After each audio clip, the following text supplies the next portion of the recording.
Hmm.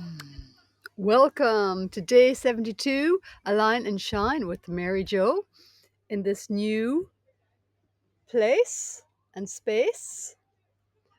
So, welcoming transitionings and acknowledging can take a little bit to adapt into new spaces and places and energies. And yet, it is where the expansion happens to open up to new thought and new possibility and new adventures. So I am here with you today in day 72 and with myself and my body and my breath as I invite you to be. Exhaling out any resistance to this now present moment, breathing in presence.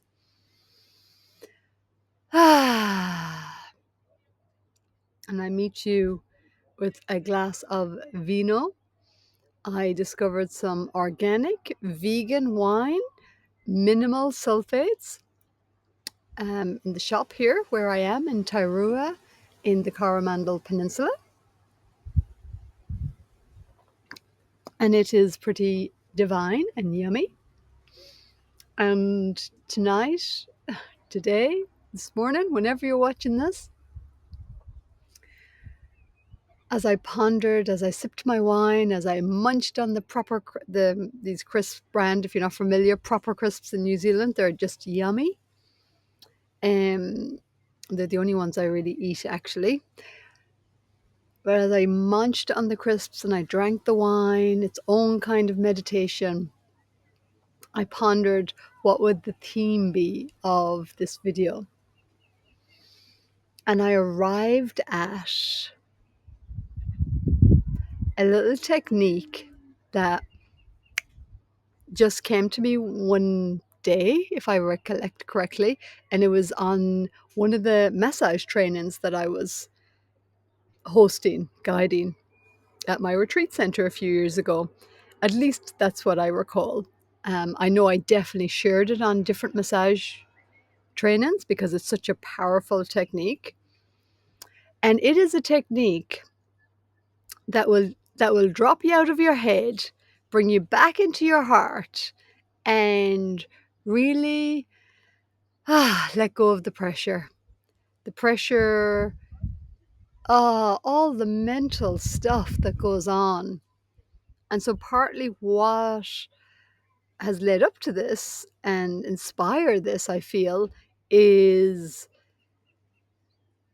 yesterday an experience of feeling so aligned and so in tune, and then just getting in my head with expectations and reactivity and being triggered,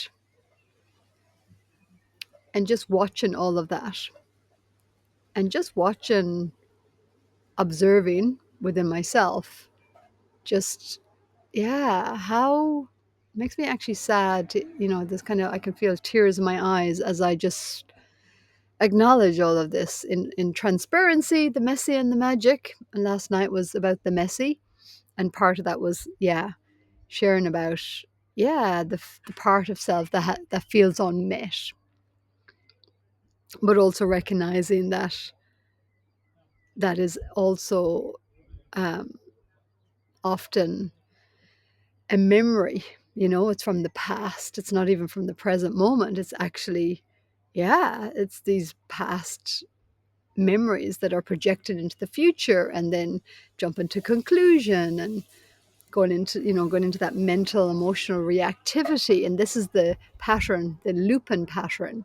And we get caught in that pattern, and we end up just repeating the patterns of the past until we become aware enough to bring more presence and breath and spaciousness to the moment, rather than collapse into the reactivity, collapse into the story of the mind, and believe that that's who we truly, that's who we are, identify with that story. So I had a refresher experience of that yesterday. And it's Yeah, I'm grateful to release from that. I'm grateful for the refresher experience because, yeah, it's all culminated in day 72 and through a compassionate heart for the human, for the challenge of being human,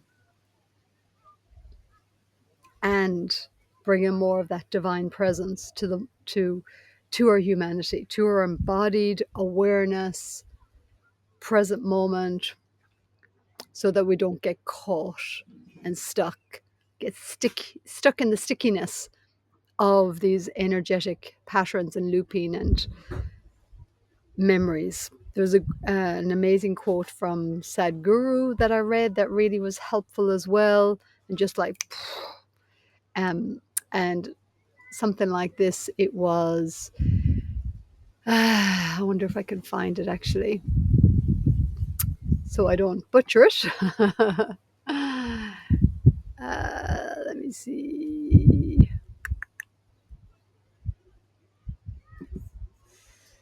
But basically, it was about, yeah, basically that suffering is an illusion.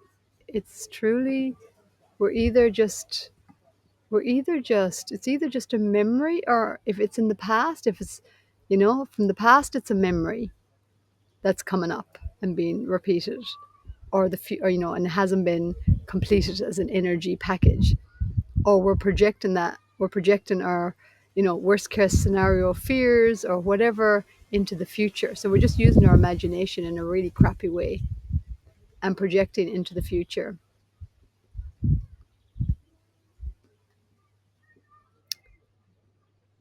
Let's see. Here it is. You cannot suffer. So this is from Sadguru. You cannot suffer the past or future because they do not exist. What you are suffering is your memory and your imagination. So just take a breath with that.